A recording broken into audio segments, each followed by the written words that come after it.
And well, even as Cyclone Nisarga approaches the north coast of Maharashtra, Republic will continue to get you a special joint broadcast with Skymet throughout the day, giving you the sharpest analysis, the latest updates and deciphering the impact and movement of Nisarga. Joining me on the broadcast is Jatin Singh, founder and MD of Skymet. Very good morning to you. Firstly, wanting to understand from you the status. Where is the cyclone headed? What is the intensity and strength of the cyclone as you talk? The cyclone, as you can see, these are fresh satellite images from SkyMetWeather.com. The cyclone is about 150 kilometers southwest of Mumbai. It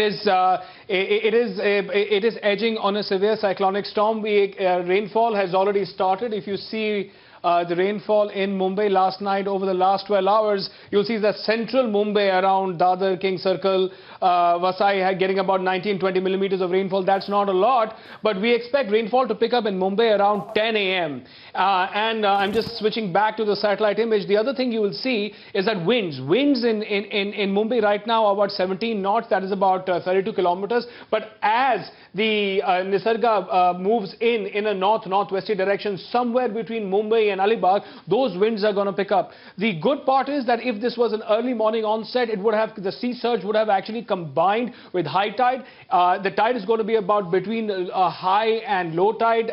We think that the onset is going to be after 1 p.m. But the monster is definitely coming towards Mumbai. Jatin, you're talking about Mumbai, but continue to tell us, in the states of Maharashtra and Gujarat, which are the areas which are most prone to this cyclone? What will the impact be like and how big a threat is it going to be? You see, how big a threat is effectively a relative term, because if we talk about Gujarat, so Surat, Valsad, Navsari, even the Kutch area, this area is tuned to cyclones. Cyclones in the Arabian Sea generally tend to skirt Gujarat, or depressions tend to go in. And in the anatomy of cyclones, this is only a Cat 1 cyclone. So I would imagine that the impact, see, let me go back to the satellite image. Once a cyclone actually moves in, the brunt of the impact is on the right center. That is the area, say, coastal Maharashtra, central and north coastal Maharashtra. The area which gets relatively less impacted is the rear left. So effectively, as the system goes in, as it will move go in a northeasterly direction, these areas will get precipitation. There will be high wind. There will be sea surge. But these areas, the ones on the south, Mumbai and south, are going to be much more affected. Daman and all, the effect will be there. It is a cyclonic effect, but something that I think will have less. The damage potential in let me see if this works. Sorry, the damage potential here is more than the damage potential in these parts, if you can see. All right. So yeah, all the classical cyclone things will be there, but just the way the structure of the cyclone is, just the way that it impacts, I would expect Mumbai and south to be affected. Also, what is not coming across is we are right now obsessed with the coastline, because of course the cyclone is hitting with the coastline, and it is when the cyclone actually hits these areas, we are expecting winds to be gusting to about 100 and 110 kilometers per hour, and this is also very important because since yesterday there has been this comparison between Nisarga and Amphan that happened last week, and the fact was that Amphan was a Cat 5 cyclone with winds up to 180 kilometers. But then we compare the damage it actually did to Kolkata. We forget that Kolkata is about 100 kilometers away from the coastline, and by the time it hit Kolkata, the winds were about 100 kilometers, 120 kilometers or so. Mumbai is going to encounter the same or similar amount of wind that Calcutta saw. So the damage potential between Mumbai, Alibag, Dhanu, Palghar and all these areas is pretty high.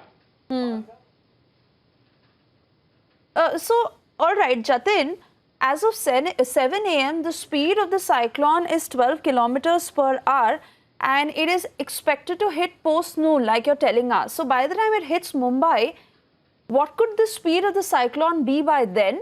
And with the kind of wind speed that it'll have, once again talking about the impact. You see, the moment a cyclone hits a land feature, the moisture incursion starts going down, so it starts weakening. But in the process of weakening, it actually releases a lot of energy. It will release a lot of precipitation. What I was about to tell you is that we also need to understand, apart from the low-lying areas of Mumbai, where the slums, where there's problems in both drainage and sea surge coming in, added to that is the layer of heavy rain.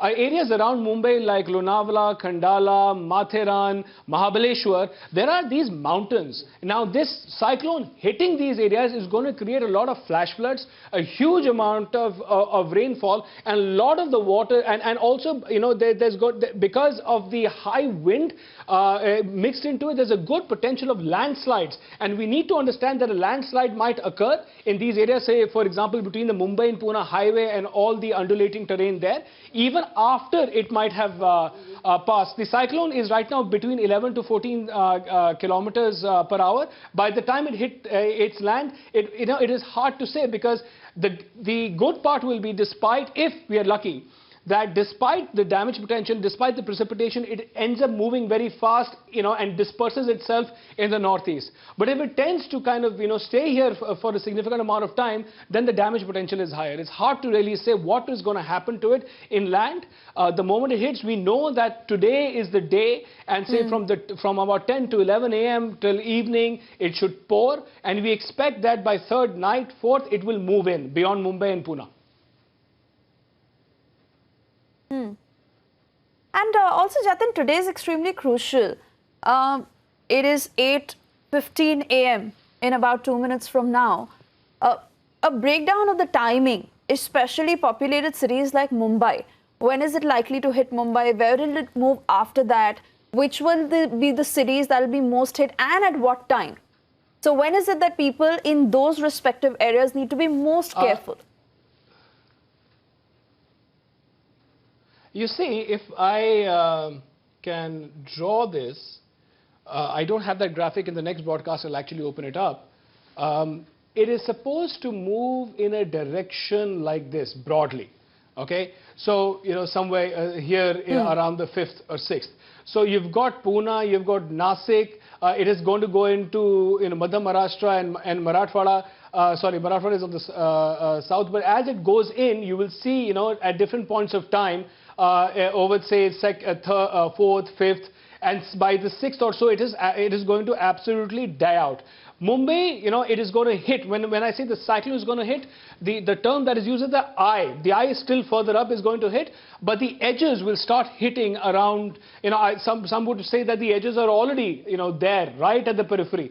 I would expect it around, start the process of the deluge starts around 10, 11 a.m. and about 1, 2, 3 or 4 a.m. we see the eye actually pushing it well deep into Mumbai.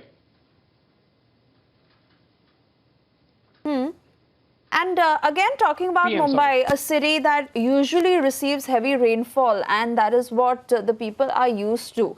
So just to get a comparison of how intense is this going to be in comparison to the kind of rains that the city of Mumbai usually receives?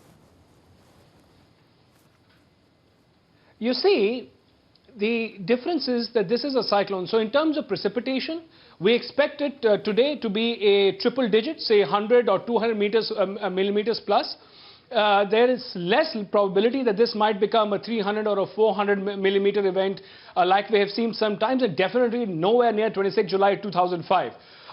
It is the kind of precipitation that Mumbai has dealt with and probably deals with 4 or 5 times a monsoon season. That is not the issue. The issue is the sea surge that is coming in. So the sea surge is a double whammy. That is effectively you're getting tide on steroids and the wind. Mumbai is not used to 100 kilometers kmph wind. Now that has tremendous damage potential, both in terms of power lines, in terms of kacha structures, in terms of hoardings, in terms of the trees that might be there. So in terms, if I might use the general index of structural integrity of the city is going to get tested.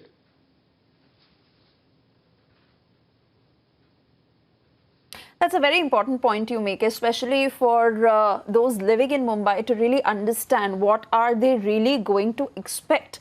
Also talking about the same, Jatin, considering, what you predict, what could the damage, what could the intensity be like? Like you're saying that, a lot of trees could fall, the wind speed is going to be very high especially. So what is it that people should most do at this point? Of course, stay indoors, but even in terms of minimizing the damage and especially those living in low-lying areas, what needs to be done?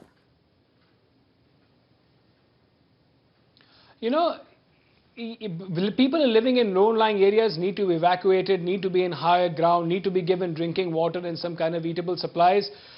We also need to look at, a better insulation of our electrical equipment. I'm expecting power outages also, but frankly, my issue with this whole, Nisarga affair is, for an event that was seen a week in advance, the red alert has only been issued yesterday. Do we really expect some 100 million people, if this is the arc of population that is initially going to get affected, do we really, and there are millions of people that live all along the coast, and and the kind of construction they live in, the slum population of Mumbai is 42% of 20 million people.